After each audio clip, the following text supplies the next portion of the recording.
Hello बच्चों, छत्तीसगढ़ माध्यमिक शिक्षा मंडल के द्वारा आयोजित परीक्षा में पूछे जाने वाले प्रश्नों की श्रृंखला में आज मैं आपको अंतिम प्रश्न बता रहा हूं। कार्यात्मक दृष्टि से भारतीय नगरों का वर्गीकरण कीजिए। इसका उत्तर लिखेंगे पॉइंट नंबर 1, प्रशासनिक नगर। देश व राज्यों की राजधानियां जहां पर स्थित है वो प्रशासनिक नगर कहलाते हैं।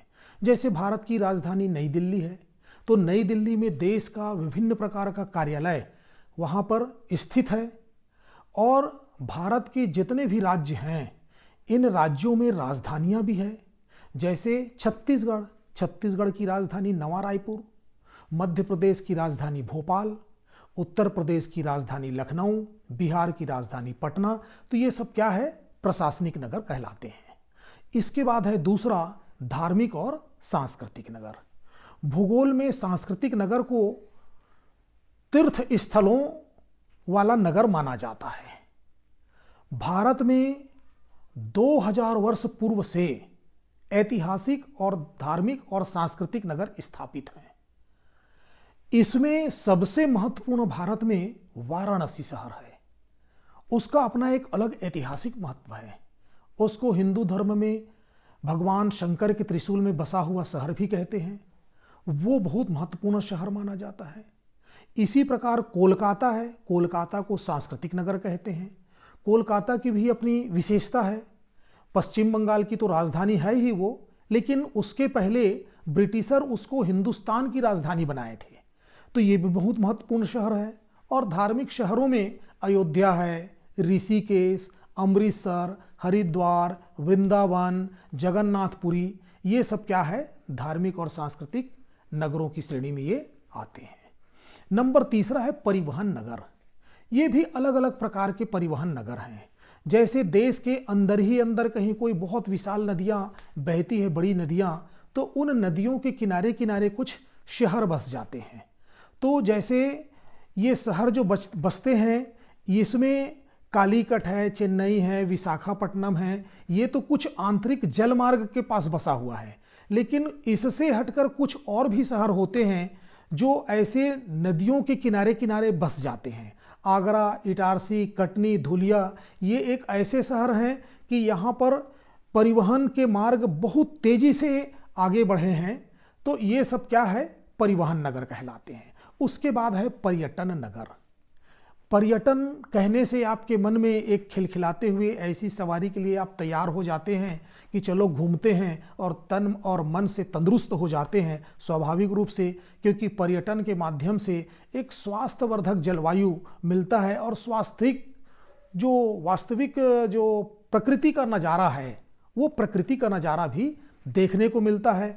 तो ये प्रकृति के नज़ारे देखने को मिलता ही है और साथ ही वहाँ मनोरंजन के साधन उपलब्ध होते हैं, आमोद प्रमोद के साधन उपलब्ध होते हैं। और ऐसे स्थानों पर जो लोग जाते हैं वो लगभग पर्वतीय क्षेत्र होता है।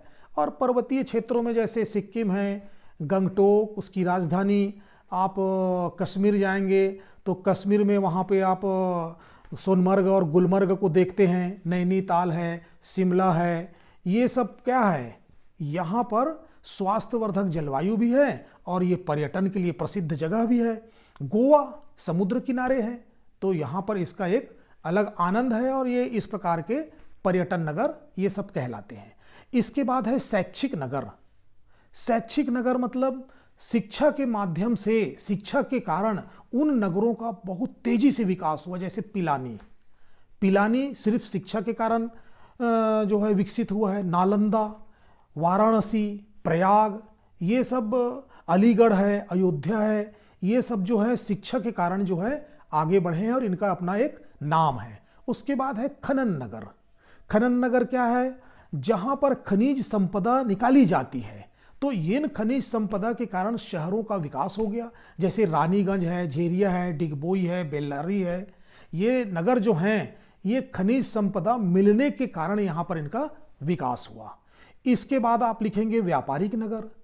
व्यापारिक नगर का तात्पर्य जहां पर व्यापार बहुत भारी पैमाने पर संचालित होता है। जैसे मुंबई को देश की आर्थिक राजधानी भी कहते हैं और वो बहुत ही मतलब कमाऊं अपना नगर है कि देश में सबसे ज़्यादा पैसा कमाने वाला मुंबई को माना जाता है, तो इसको अपन कहते हैं व्यापारिक नगर और इसकी अपनी एक अलग विशिष्टता भी है। और उसके बाद है औद्योगिक नगर।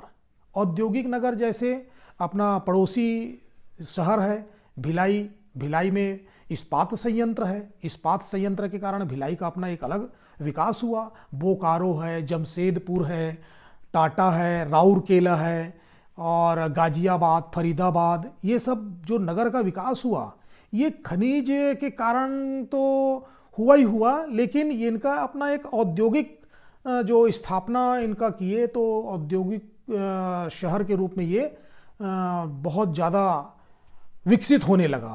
तो इस प्रकार आप इसका उत्तर देंगे, जहाँ तक आप समझ गए होंगे। धन्यवाद। जय हिंद।